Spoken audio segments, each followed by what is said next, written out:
Smash Summit is one of the few events within the Melee community that tends to diverge from the traditional double elimination bracket format that we see at most Melee events. Summit 9 is no different, as they'll be running two Swiss pools of 9 players that feed into a double elimination bracket where the top 4 finishers in each pool will enter the bracket on winner's side, the bottom 4 will enter the bracket on loser's side, and the bottom player from each pool will be eliminated from the event. With 6 rounds of Swiss happening, with 1 player in each pool getting a bye each round, and the final bracket, this means that we will be seeing 70 high-level sets of Melee this weekend, which is absolutely incredible and unheard of. And while it's interesting to see innovations like this attempted, these more complicated formats can often lead to a ton of confusion for viewers about how the bracket will play out. So with this video, I'll try to help clear up any confusion you may have about the format to hopefully enhance your Summit viewing experience this weekend. And speaking of enhancing your viewing experience, I'll be doing pre-game shows all weekend over on twitch.tv/SaveAsUntitled.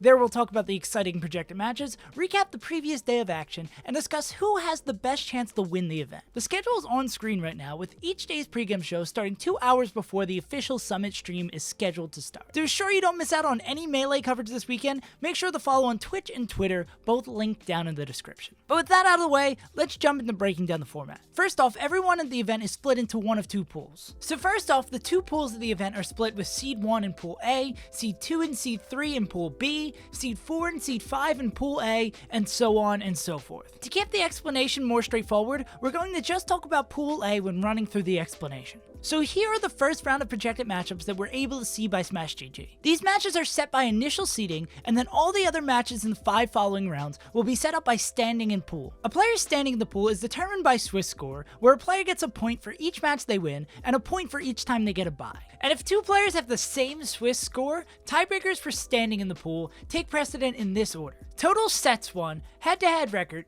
game win percentage, and then finally initial seeding if everything else is tied. The last important piece of the format, and probably the most confusing, is the bye. The player who gets the bye each round is set ahead of time, with the 5th seed getting in the first round, and then the 5 subsequent byes being determined by standing. The order of which players get byes after round 1, according to what I've heard, is 6, 7, 8, 9, 1. But if that isn't the case, I'll be sure to correct that and any other missteps in a pinned comment below. The order of the byes is set up like this, so no player will end up getting more than 1 bye across the 6 rounds of Swiss. I was initially going to run through the projected matches in the rounds following round 1, but because game win percent has a pretty high likelihood to be the tiebreaker that determines the standings, and therefore decides the matches for round 2, it's so difficult to determine who will play each other in the second round, let alone 5 or 6, and this isn't even factoring in if any upsets happen as well, so it's just too ridiculous to try to project. Just remember that Swiss aims to have players who are at a similar record play each other in each round, so that a clear ranking of the players can be determined by the end of pools play.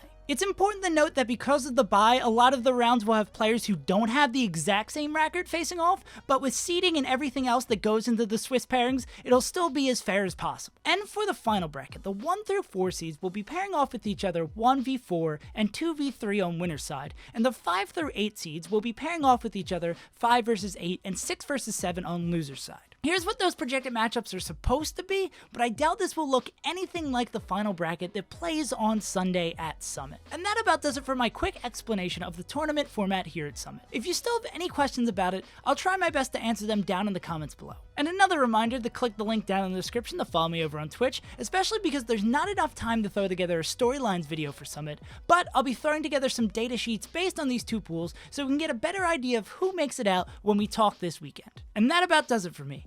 I've been SaveAsUntitled, and I will see you guys next time.